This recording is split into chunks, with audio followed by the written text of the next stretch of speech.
In a time of tribulation, where the walls seem to have cracked and crumbled underneath you, what must you do for your kingdom when all you want to do is run and find help? You travel the darkened fields and search for an answer, but you're not alone. You find another castle crumbling and another ruler seeking for help. Lost within the gaze of a doppelganger identity, you seek to help rebuild each other's castle. What happens when both parts intertwine too emotionally? Something you already had and felt strong having throughout the future, lost within the ideology of a brand new light. You infatuate yourself into this life, doing everything you can to keep it close to you, feeling like everything you had was dying and in desperate need of a bright new future. You find later down the line that what you sought was already there in front of you. But because of your infatuation with making somebody else's castle yours as well, you crumble the foundations of everything around you. Your henchmen, unsure of what to do, scatter across the field, becoming nothing more than a pack of wild boar, not sure what their prey is. Your counselors, giving you the very thing you needed to stay strong, but at the end of the day, did you really want to be proven wrong again? Your ideology of making things right set you on an egocentric adventure to try and rectify this yourself. But when you know your light has been jaded, do you really know where the right way is deep down?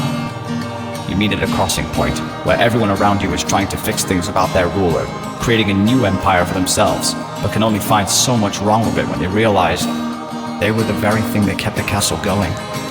They run in aid in a desperate persistence to get you back to your kingdom to rule again. But so much has happened. Eventually, two sides are now fighting over you. Which castle do you take? Which is right and which is wrong? A war begins to erupt, every side in a vicious circle pit, and you're the toy kicked around. Suddenly, you flee. You run to the farthest ends of the world to seek your own choices. Believing you had finally escaped, you found a magical lake. A spirit emerges. But it isn't scary, because that spirit is you.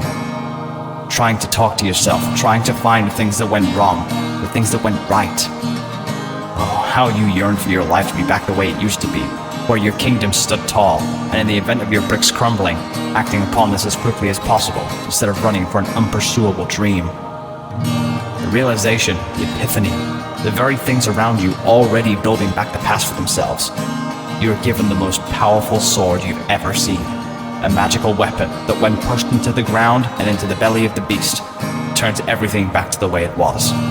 Your kingdoms are stronger again, but everything that you ever learned about the future stays with you. What does this mean to you, fellow traveler? It means don't take anything that fills you with peace for granted. If a dark shadow is emerging over this once peaceful land, cast it away with everything you've got. Try to fix it instead of destroy it. Don't let yourself get caught up in somebody else's life when you have your very own to live. When greeted to a new life when your own was very fine, learn to negate it and stay true and loyal to your journey. No matter what shadow comes over you, and no matter what peace you find, never go through life regretting a single thing. Your book is your own, and if written the right way, can be the very thing that makes you interesting to read. Every warrior has their scars, but it takes actions with those scars to rectify their entire existence. What can you do with your scars? Rebuild this castle that never dies.